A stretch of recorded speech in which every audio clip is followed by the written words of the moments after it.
राजा तोके तनिको हमार दर्द बुझाले ना। शादी भइले इतना दिन हो गईल लेकिन कबो सेज के सुख पावनी ना। सुना है हमार बात। अरे हमसे रिसियाई के कहाँ जाला रजाऊ। अरे हमसे गुसिया के कहाँ जाला रजाऊ। हमके कोरवा उठला चला जाला रजाऊ।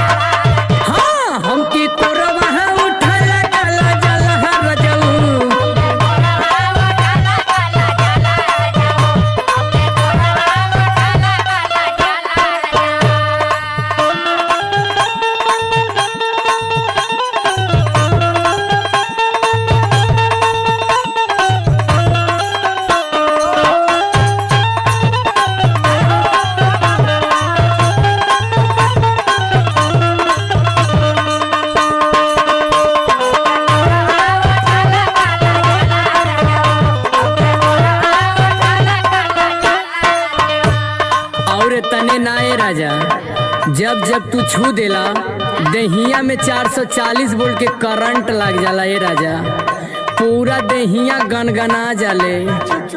हाँ हाँ सुनाई हमार बात।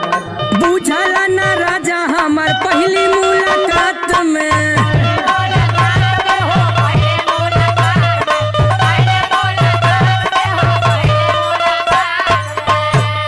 बुझला ना बात राजा पहली मुलाकात में। सुतला न सीजिया पकबो हमरा साथ में। अरे लहे लहे संगही में अखाला राजाऊ। अरे लहे लहे संगही में खाला राजाऊ। हमके कोरवा उठाला काला जला राजाऊ।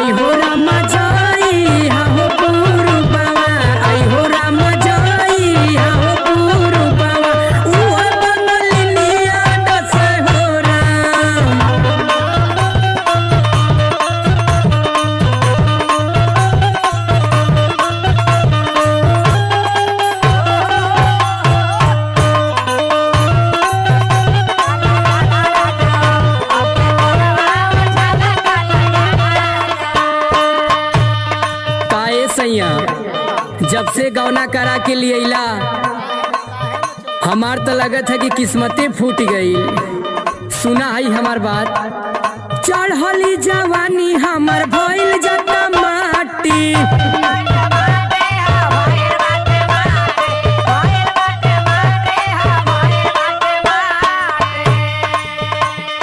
फेरी करवटिया त चर के लपाटी।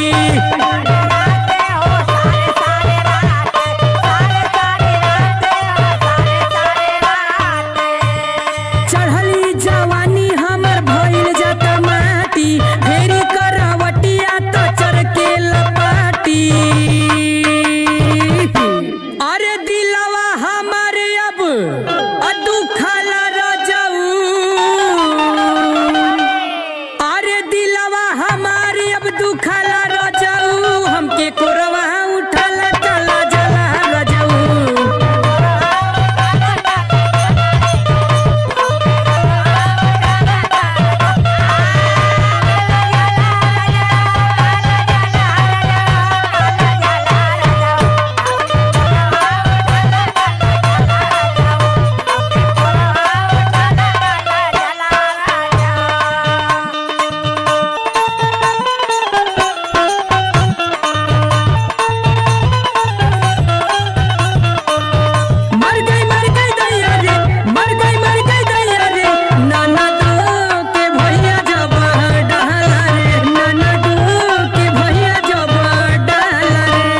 अपने मेहरारू के लेके बम्बई कमात हवे और घुमावत हवे, एगो तू सुना बतावत ही ऐठे तू ऐसन भतार मिल गईला कि कौनो कोन उठे लेके सुततो न बाड़ा। हाँ जब से ऐनी हमार तो किस्मत फूट गई। सुना संजय बेदर्दी पिया मन मोरी बात हो